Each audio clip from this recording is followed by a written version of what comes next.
Hello everyone, নূরের page থেকে আমি নীল তোমাদের সকলকে স্বাগত জানাই। আজ আমি নিয়ে চলে এসেছি একটা চোকার প্লাস ইয়াররিং, তোমরা বলতে পারো জুয়েলারি সেট টিউটোরিয়াল নিয়ে। থিমটা আমি রেখেছি একদম গ্রে আর ব্ল্যাক কালারের ওপর। তো দেখো, এখানে আমি থিন কার্ডবোর্ডকে গোল করে কেটে নিয়েছি, তার ওপরে আমি গ্রে কালারের একটা ফেব্রিক পেস্ট করে নিলাম। আমি দুটো ছোট আর দুটো বড় সার্কেল নিয়েছি। ছোট সার্কেল দুটোয় গ্রে কালারের কাপড় আর বড় সার্কেল দুটোয় ব্ল্যাক কালারের কাপড় আমি পেস্ট করে নেব। আমি এখানে ফেব্রিক গ্লু ইউজ করেছি, তোমরা চাইলে B7000 গ্লু ইউজ করতে পারো। ফেভিকল ইউজ করো না, আমি রেকমেন্ড করব, কারণ ফেভিকলটা খুব পাতলা হয়, যার কারণে ফেব্রিকটা লাগে না।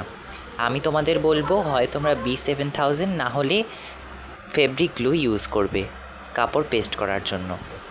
দেখো, আমি এখানে হাতের সাহায্যে ভালো করে আঠাটাকে স্প্রেড করে নিয়ে তার পেছনের দিকে একটা কাপড়ের টুকরো লাগিয়ে দিলাম, যাতে জিনিসটা খুব সুন্দর দেখতে লাগে, ফিনিশিংটা সুন্দর লাগে।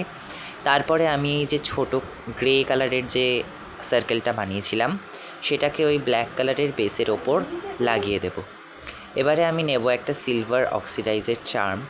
তো দেখো, এইভাবে আমি দুটোকে জুড়ে নিয়েছি আর কয়েকটা ঘুঙরু অ্যাড করেছি। এবারে আমি আবার ফেব্রিক গ্লুয়ের সাহায্যে চোকারে এই চার্মটাকে অ্যাড করে নেব। আমি বেসটাতে এই চার্মটাকে সুন্দরভাবে ভালো করে বসিয়ে দেব। তো দেখো কি সুন্দর লাগছে না দেখতে। এবারে এখনও এটা কমপ্লিট হয়নি, আমি নেব এখানে সুতুলির সুতো।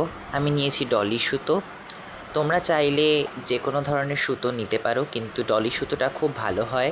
তোমরা চাইলে ক্রচেটের সুতোও নিতে পারো। এখানে আমি দুটো পাশে ছুঁচ দিয়ে ফুটো করে জাম্পরিং লাগিয়ে দিলাম। তারপরে জাম্পরিং লাগানোর পর আমি তার মধ্যে দুটো টার্সেলকে অ্যাটাচ করে দেবো। আমার কাজ যদি তোমাদের ভালো লাগে, তোমরা কিন্তু অবশ্যই ভিডিওটিকে লাইক করবে, ভিডিওটিকে অনেক অনেক অনেক শেয়ার করবে এবং চ্যানেলটিকে সাবস্ক্রাইব করে নেবে। তো দেখো, আমি এখানে গিট বেঁধে দিলাম। এবারে আমি নেব কটন বল। আমার কাছে গ্রে কটন বল ছিল না, যার জন্য আমি ব্ল্যাক আর হোয়াইট কটন বল নিয়েছি। তোমাদের কাছে যদি গ্রে কটন বল থাকে তোমরা কিন্তু গ্রেও ইউজ করতে পারো, সেটা কিন্তু আরও সুন্দর লাগবে দেখতে। তো দেখো, আমি এখানে দুটো কটন বল ঢুকিয়ে আমি নট টাই করে দিলাম। নটটা যেন সুন্দরভাবে টাই করা হয়, কারণ এখানে চান্স থাকে কটন বলের বেরিয়ে যাওয়ার। যদি তোমরা 3-4টে করে নট দিয়ে দাও সেটা খুব সুন্দর হবে। তো দেখো, আমার চোকার আর ইয়াররিং সেট একদম রেডি হয়ে গেছে। কেমন লেগেছে অবশ্যই কমেন্টে বলবে এবং কিনতে চাইলে হোয়াটসঅ্যাপ করবে।